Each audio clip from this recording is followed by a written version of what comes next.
Thank you very much for being with us It's my today. great pleasure. Delighted to be here. Thank you. Thank you. My first question is the following. What does the Los Angeles County Office of the Assessor do? Well, let me start by saying what the assessor does not do. The assessor is not the tax collector. You do not pay your taxes to the assessor. The assessor's job is to establish the value for property. We locate and identify all taxable property in the county, real estate, as well as business equipment and furniture, and we establish its value for tax purposes. And there are 2.5 million parcels of property in LA County that we evaluate every year, and it generates $1.3 trillion in gross value.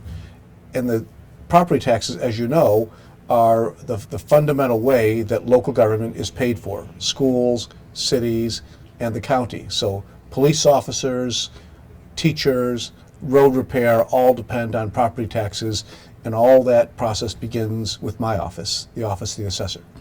What are some of the common misconceptions of the assessor's office? Well, again, I think I started there, that people think we're the tax collector. They think that that's where they send their bill. When you receive your bill from the tax collector, which is a different person in a different department, if you object to your tax bill, they'll tell you to call the assessor, because your taxes are based on my value, even though I don't send you the bill or actually do the taxes. That's the most common one.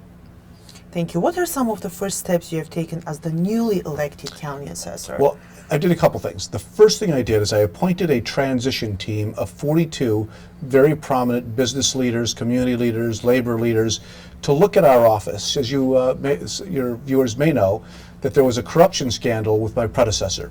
So we looked at the work that has been done to clean up the office since his exiting. We looked at some of our major strategic initiatives and some of the plans that I laid out for the office, and they developed a report. And that report was published, and it's on our website today, which can tell you a little bit about what those recommendations were. We have also revamped our website. We have a brand new website that's a little bit more user-friendly. I've launched an open data initiative so that the public has better access to all the information that the assessors has. And we're increasing our efforts on public education so people know what programs and services are available to help them save money on their property taxes, and also just to help navigate the property tax system, which can be very cumbersome. Another important issue is customer service. What are you doing to improve the customer service? So a number of things. The first one is the replacement of the website, making more data available. We are developing a new program to do better outreach so that we can go out into the community to answer their questions. We're developing new brochures and communication vehicles to help people better understand what their rights are, what services can better help them deal with the property tax system, and in some cases to save money, and to be warned against attempts to defraud members of the public. When are the properties reassessed? Properties are reassessed upon a transfer. The most common type of transfer is a sale. When you sell your property, it is reassessed. But there could be some others. If you add somebody's name to the title, if there's other types of transfers as well. But the most common one, you sell your property, it is reassessed. Some of our viewers, they would like to know, how does a change in ownership affect the property taxes?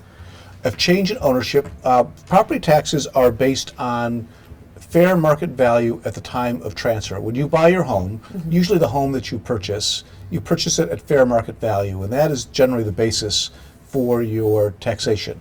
Once you purchase your property, that purchase price is stabilized. That becomes your base year, and it will never go up more than 2% a year. If you sell the property, it will be reassessed at the new fair market value. Thank you. What are exemptions, and what are some of the more popular exemptions offered? Exemptions are programs that are designed to help you save money on your taxes. Some of the more popular exemptions are a senior citizen exemption. That means if you're a senior citizen and you have a base year that you bought your home in 1980 and you move somewhere else in the LA County, if you move from, for example, from Glendale to La Mirada, you can take your base year with you, your 1980 base year with you.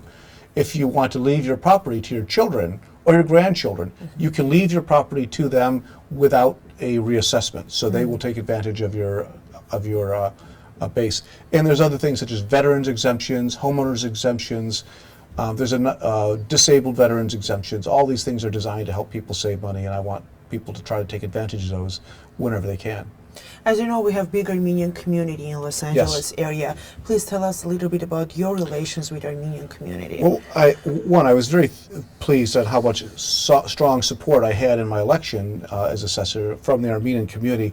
But I'll tell you a story about my first interaction. I was in the city council in West Hollywood for almost 20 years. And in 2001, I was the mayor.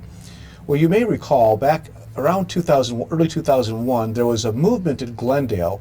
A former mayor ordered that U.S. flags be flown at half-staff to commemorate the Armenian Genocide Memorial Day, April 24th.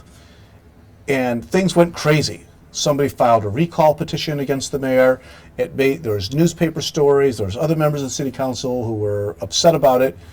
And I remember being very angry. And I thought, well, I thought the mayor was doing the right thing. He was representing his constituents.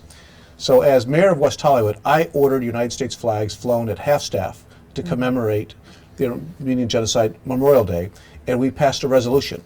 And West Hollywood passes a resolution every single year to commemorate Genocide Memorial. I think we're the only city that did that.